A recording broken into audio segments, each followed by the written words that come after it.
शरद पवार उद्या महत्त्वाची घोषणा करणार आहेत। प्रदेश कार्यालयामध्ये उद्या सकाळी 11:30 वाजता पत्रकार परिषदेत घोषणा करणार असल्याचं कळतंय। याबाबत शरद पवार गटाच्या अधिकृत ट्विटर हँडलवरून माहिती देण्यात आली आहे। आम्ही सत्वाची, तत्वाची आणि रणझुंजार अस्तित्वाची तुतारी फुंकणार आहोत, अशा आशयाचं हे ट्विट आहे।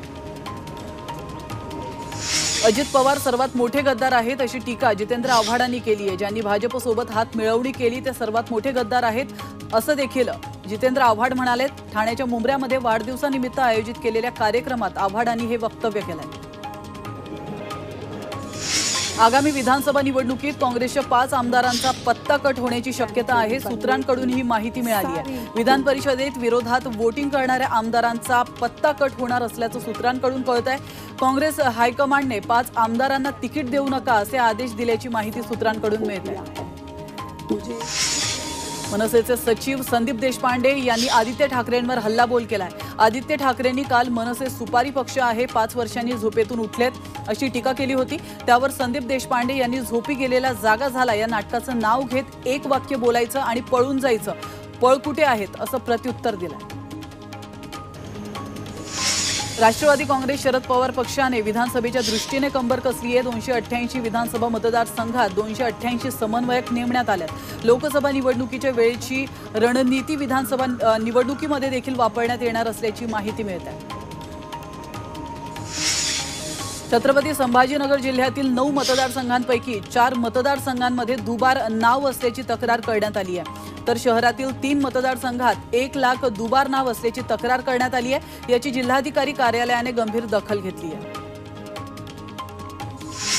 अजित पवारांच्या राष्ट्रवादीचे मंत्री अनिल पाटलांनी पुन्हा एकदा आमदार होण्याची इच्छा व्यक्त केली आहे। तर जळगावच्या अमळनेरमध्ये भूमिपूजन सोहळ्यादरम्यान त्यांनी आपली इच्छा बोलून दाखवली आहे। यावेळी मंत्री चंद्रकांत पाटील यांच्यासमोर त्यांनी पुन्हा आमदार होण्याची इच्छा व्यक्त केली आहे। माजी खासदार नवनीत राणांच्या विरोधात आनंदराव अडसूळ क्युरेटिव्ह पिटिशन दाखल करणार आहेत। महायुतीतल्या या दोघा बड्या नेत्यांमध्ये पुन्हा संघर्ष उफाळून आलाय।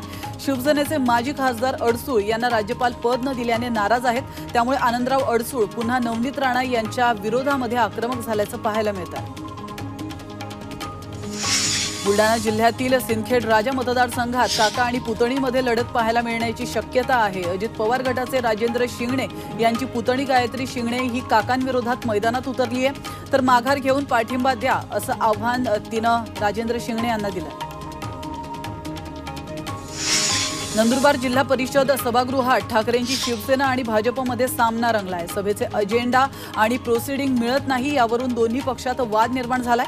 यावेळी सत्ताधाऱ्यांकडून मनमानी कारभार चालवला जात असल्याचा आरोप विरोधकांनी केलाय। तर दुसरीकडे महत्त्वाच्या विषयावर विरोधकांना गांभीर्य नसल्याचा आरोप सत्ताधाऱ्यांनी केला। शिंदे गटाचे आमदार संजय शिरसाट यांनी अजित पवार गटाला सुनावलंय। तर अजित पवारांच्या कार्यक्रमात मुख्यमंत्री माझी लाडकी बहीण असा उल्लेख न करता माझी लाडकी बहीण असा उल्लेख करण्यात आला होता। त्यावरून शिरसाटांनी अजित पवार गटाला चांगलंच सुनावलंय। काही कार्यकर्त्यांना मुख्यमंत्री हा शब्द आवडत नसावा असं ते म्हणाले।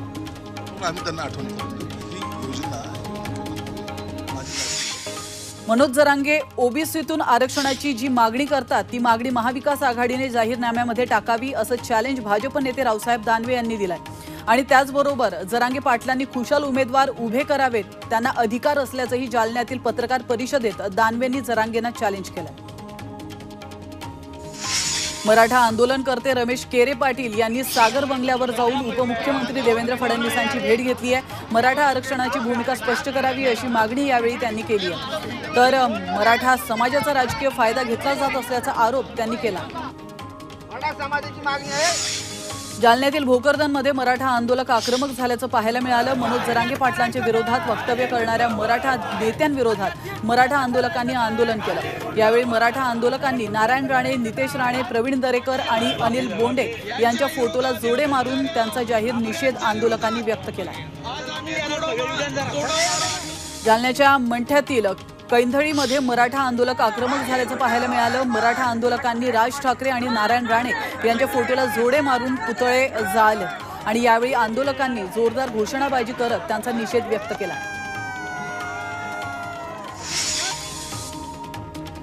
घोडेगावमधील आदिवासी प्रकल्प कार्यालयासमोर बिरसा ब्रिगेडच्या नेतृत्वाखाली आदिवासी विद्यार्थ्यांनी आंदोलन केलंय।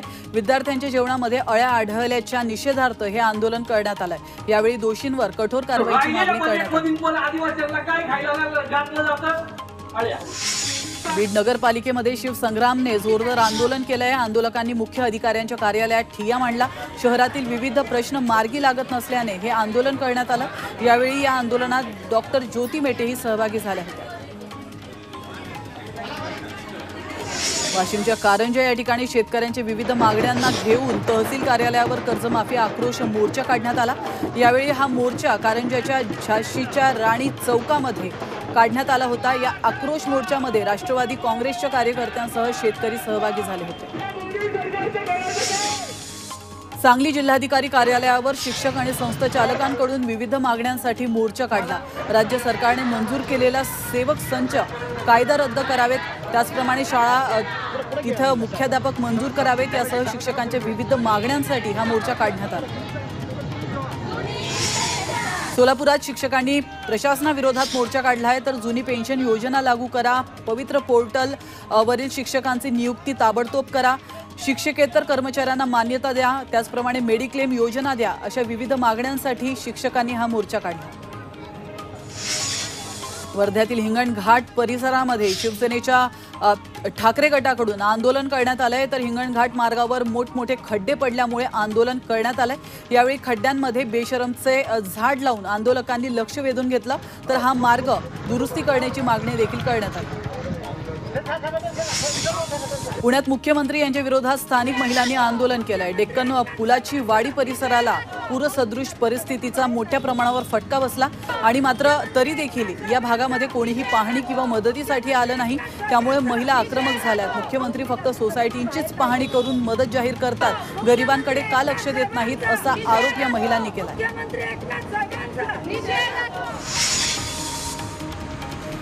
लातूर जिल्ह्याची तहान भागवणाऱ्या मांजरा धरणाच्या पाणी पातळीमध्ये किंचित वाढ झाली आहे। काही दिवसांपासूनच पडत असलेल्या पावसामुळे पाणी पातळीमध्ये वाढ झाली आहे। मात्र मांजरा नदीच्या 15 उच्च पातळी बंधाऱ्याच्या प्रकल्पातील पाणीसाठ्याच्या तुलनेमध्ये 50% पाणीसाठा झाल्यामुळे लातूरकरांच्या पाण्याचा प्रश्न सध्या तरी मिटला। सांगलीच्या कृष्णा नदीचा पूर आता ओसरू लागलाय। तर आयर्विन पूल या ठिकाणी पाण्याची पातळी आता इशारा पातळीच्या खाली गेली आहे। पाण्याची पातळी सध्या 37 फूट 6 इंच इतकी झाली आहे। त्यामुळे कृष्णाकाठच्या नागरिकांना मोठा दिलासा मिळाला। तर भीमा नदीला आलेल्या पुरामुळे सखल भागातील 500 रहिवाशांना काही मठामध्ये स्थलांतरित करण्यात आलंय। मंदिर समितीचे अध्यक्ष गहिनीनाथ महाराज औसेकर यांनी यासाठी पुढाकार घेतला होता। या रहिवाशांना सकाळी नाश्ता, दुपारी जेवण, रात्री जेवण असे 3 वेळा फूड पॅकेट देण्यात येत आहे। तर धुळे आणि नंदुरबार जिल्ह्यात जवळपास खरीप हंगामाची पेरणी पूर्ण झाली आहे। आता शेतकरी ई पीक पाहणी नोंदणी करतायत। तर शेतकऱ्यांनी ई पीक पाहणीच्या आधारे पीक विमा दावे निकाली काढण्यासाठी पीक कर्ज वाटप, नैसर्गिक आपत्तीमुळे पिकांचे नुकसान झाल्यास भरपाई देण्यात येणार आहे असं आवाहन कृषी विभागाकडून करण्यात आलं।